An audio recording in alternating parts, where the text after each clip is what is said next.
Refroidir son processeur, c'est très compliqué. Et aujourd'hui, je vais t'aider à bien le refroidir et à bien choisir le refroidissement de ton processeur. C'est parti.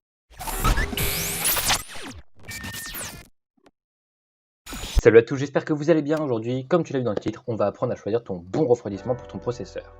Alors tout d'abord, il y a deux types. Il y a les ventirades et les water cooling. C'est quoi la différence? Le ventirad, c'est juste un ventilateur avec un radiateur. Le radiateur sert à dissiper la chaleur et le ventilateur sert à incorporer dans le radiateur de la chaleur fraîche ou lui aussi à dissiper la chaleur. Et le water cooling, un radiateur qui peut disposer de 1, 2 ou 3 ventilateurs en fonction de la taille que tu prends, qui est relié à une pompe qui elle dispose de 2 tiges reliées au radiateur qui refroidit le processeur. Bon, c'est quoi le mieux? Le mieux, c'est en fonction de ton budget. Si tu as un petit budget, vaut mieux partir sur un ventirad. Un ventirad est bien plus efficace, souvent plus bruyant certes, mais bien plus efficace qu'un water cooling bas de gamme.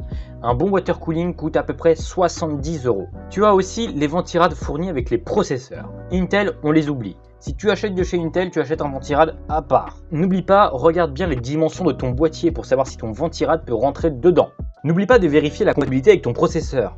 Je te rappelle rapidement les compatibilités. Chez AMD, c'est le AM4. Chez Intel, pour la 8e et 9e génération, je te rappelle que c'est le 1151. Et pour la 10e, c'est le 1200.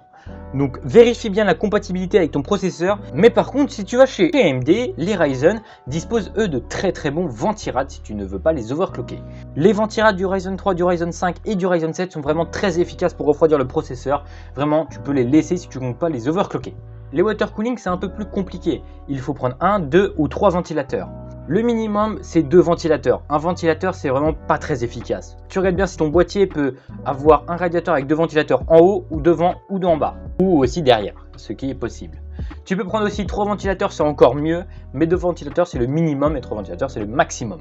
On oublie les water cooling custom. Donc le water cooling, c'est quand même une très bonne solution performance de prix et de consommation. Ça consomme pas beaucoup, ça fait pas beaucoup de bruit et ça refroidit très bien un processeur. Contrairement à un ventirad qui lui refroidit quand même très bien un processeur, mais fait plus de bruit et peut consommer un peu plus. Après, il ne faut pas oublier que tu peux avoir des fuites de ton liquide, de ta pompe de refroidissement dans le water cooling. C'est un risque à prendre quand tu achètes un water cooling.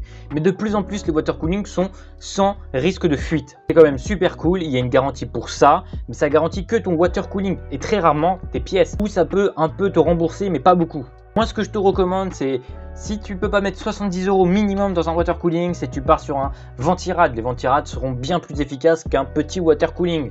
Mais si tu peux mettre à peu près plus de 70 €, tu peux prendre soit un très bon ventirad ou tu peux prendre du water cooling. Le water cooling qui est dans mon PC, c'est celui-ci. Tu l'as vu dans ma présentation de PC, je te le recommande à fond. Il coûte 70 €, il est non RGB bien évidemment.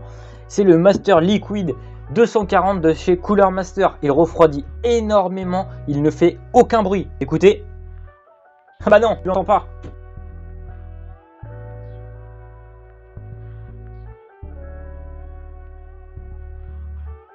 C'est pour moi l'un des meilleurs water cooling pour 70 € jusqu'à 90 € si tu ne cherches pas du RGB. Mais si tu cherches du RGB, je te conseille le Enermax. C'est dans la description, 2 ventilateurs et il coûte 80 €. RGB ou pas RGB? Si tu veux du RGB, bah, tu prendras un ventirad ou un water cooling RGB. Si tu veux pas de RGB, tu ne prends pas de RGB. Le RGB coûte plus cher que le non RGB. Mais attends, si tu achètes un Ryzen 7, le ventirad fourni avec est RGB et fonctionne parfaitement. Si tu achètes un Ryzen 7 ou un Ryzen 5 ou un Ryzen 3 comme je l'ai dit avant, tu n'as vraiment pas besoin de partir sur d'autres ventirad. C'est pour ça aussi que ce sont les meilleurs processeurs rapport qualité-prix parce qu'ils fournissent aussi un ventirad de dingue. J'ai testé beaucoup de ventirad, de 20 à 70 €, c'est vraiment très concluant. Au-dessus, je préfère quand même vachement plus le water cooling. En général, en dessous de 70 €, le ventirad fonctionne mieux et après, le water cooling prend un peu plus la marge. Mais comme je l'ai dit, si tu disposes pas du prix, pars sur un ventirad ou si tu es par chez Ryzen, garde les ventirad de base. Ils sont vraiment parfaits. J'espère que je t'aurai aidé sur ton petit choix. Moi, je te dis à la prochaine. Ciao!